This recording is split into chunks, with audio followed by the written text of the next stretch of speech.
Hi everyone, welcome back to RB Insights. Today we will learn about a truly extraordinary woman in Indian history, Savitribai Phule. She is remembered as the first female teacher of India and also as one of the greatest social reformers of the 19th century. Together with her husband Jyotirao Phule, she laid the foundation for women's education, Dalit education, and the larger movement of social justice in India. So we might think, why is she important for us to study? Because she not only opened schools but also challenged the rigid caste system, gender discrimination, and practices like child marriage and sati. Her life is proof that education can transform society. Today, as part of our series on thinkers and education for social change, we will explore Savitribai Phule's life, philosophy, and lasting contributions in detail. So, stay with me until the end, because this is going to inspire you and also help you in your preparation for UGC NET education and teaching exams. So to understand Savitribai Phule's contribution, let us begin with her life story.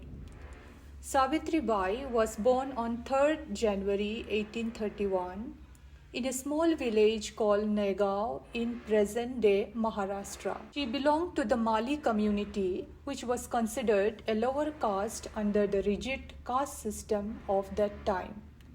Her family was poor and uneducated. Like many girls of that era, she was married very young at the age of 9 years to Jyotirao Phule, who was just 12 at that time. Now here we must remember the social context. In the 19th century, India was dominated by Brahmanical patriarchy.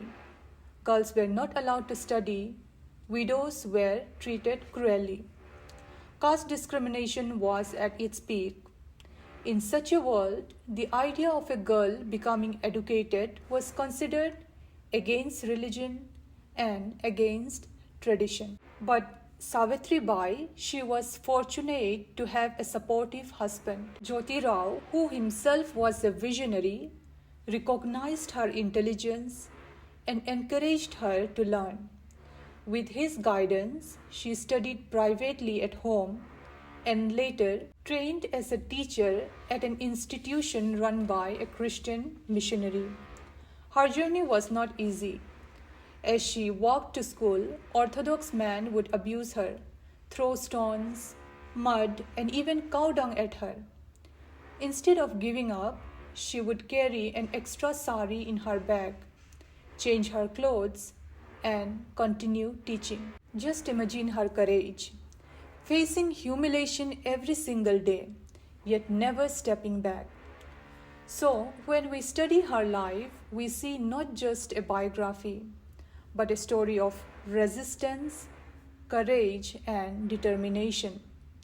From being an illiterate village girl, she rose to become the first woman teacher of India and a symbol of social revolution. Now let us look into the core principles of her philosophy.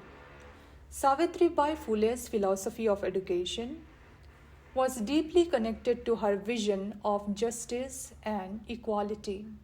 She believed education should not be limited to privileged, but must reach the marginalized first. Now, let us break down her core principles. Education is a fundamental right. At a time when education was seen as a privilege of the upper caste, Savitribai declared that education belongs to everyone, rich or poor, men or women, high caste or low caste. She was among the first to see education as a basic human right, even long before the Indian Constitution guaranteed it. Next, equality of gender and caste. She challenged both caste discrimination and patriarchy. For her, denying education to women and Dalits was not only unfair but also a way of keeping them in slavery.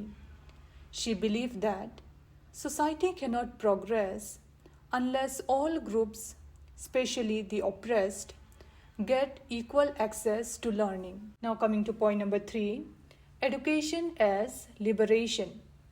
She saw education not just as book learning, but as a force to break chains of oppression. To her, teaching girls meant freeing half of society from ignorance. Teaching Dalits meant striking at the roots of untouchability. Next, independent thinking. She wanted students to think critically, to question blind traditions, and to develop their own reasoning. For her, education without critical thinking was meaningless. Next, social responsibility. Savitribai believed that the purpose of education was not selfish gain but service to society. Every educated person, according to her, should contribute to uplifting others. So, her philosophy was not just about schooling, it was about redefining education as the pathway to justice, equality, and social reform. Now, what exactly did Savitribai wanted education to achieve? Let us look at the aims she set before herself and her schools. Point number 1. The aim of education is to empower women. Her first aim was to make women self-reliant. In her time, women were completely dependent on men, socially, economically, even emotionally. She believed education could give women the confidence to make her own decisions. Next, to fight social evils.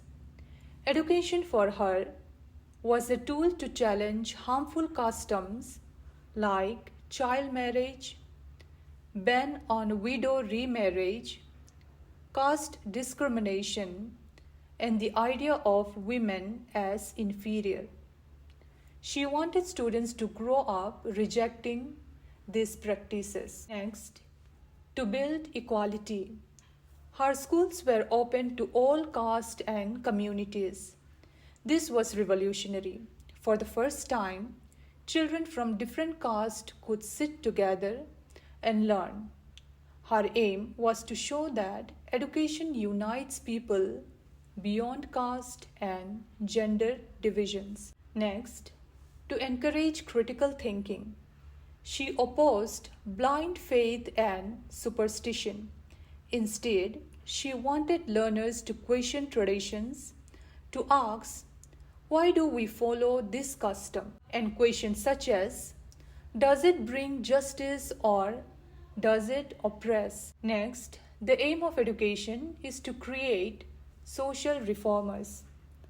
Unlike traditional education that only produced clerks or workers, she wanted education to create leaders and reformers, people who would fight for justice and bring change. So, the aim of her education was never individual success alone. It was collective upliftment. She wanted education to serve society, not just the self. Now, when we think about Savitribai as a teacher, her life gives us a clear picture of what she believed a teacher's role should be. First, a teacher is a courageous fighter.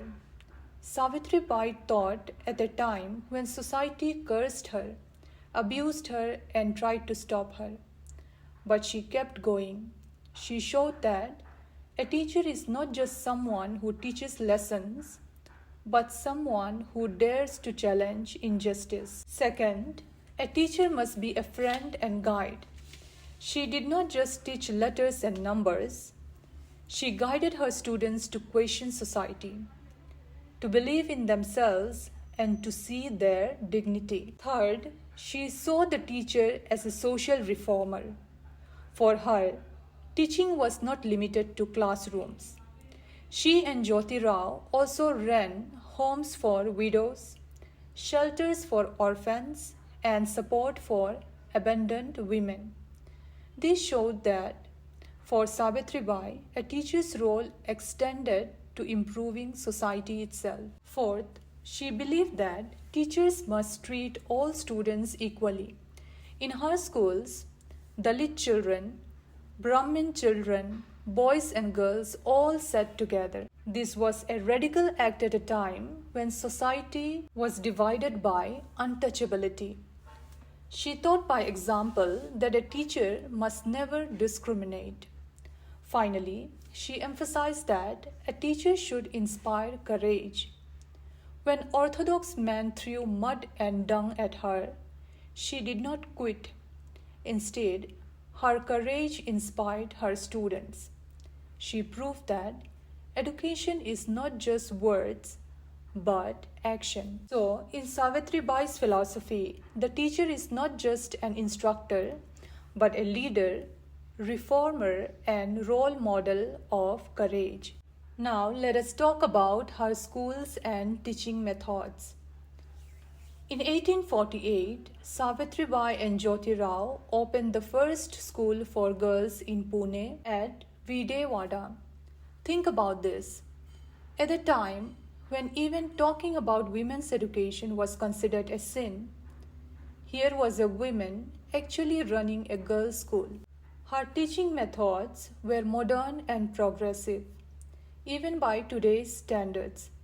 She encouraged interactive learning. Instead of making children memorize, she asked questions, encouraged discussions, and wanted students to think for themselves. She included practical education, teaching children about hygiene, cleanliness, dignity of labor, and respect for all communities. She also gave importance to moral education, teaching values of equality, kindness, and justice. So, unlike traditional schools that excluded the poor, her schools welcomed girls, Dalits, and children of all communities. Over the years, she and Jyoti Rao established 18 schools for girls, Dalits, and children of laborers. They also set up hostels for women and orphans. Another important initiative was the Bal Hatya Pratibandhak Griha, a shelter for pregnant widows and abandoned women. This was revolutionary because society at that time punished such women. Savitribai gave them dignity and care. Through her schools and methods, she proved that education is not just about literacy, it is about creating a just and humane society. Now, let us focus on her great contribution, education as a tool for social change. So, Savitribai believed that without educating women and marginalized communities, society could never progress. She was the first to declare that women's education is not a private issue, it is a public concern. Her schools directly challenged Brahmanical patriarchy. By teaching lower caste girls, she attacked the two stronger pillars of oppression, caste and gender. She proved that education can break chains that religion and tradition had imposed for centuries. Now, she also linked education with democracy. For her, a democracy cannot function if half the population, women, remains uneducated. She believed that educated citizens are the backbone of a just society. Her writings, especially her poems, were another forms of education. She used poetry to encourage the oppressed to rise, to fight discrimination, and to value themselves.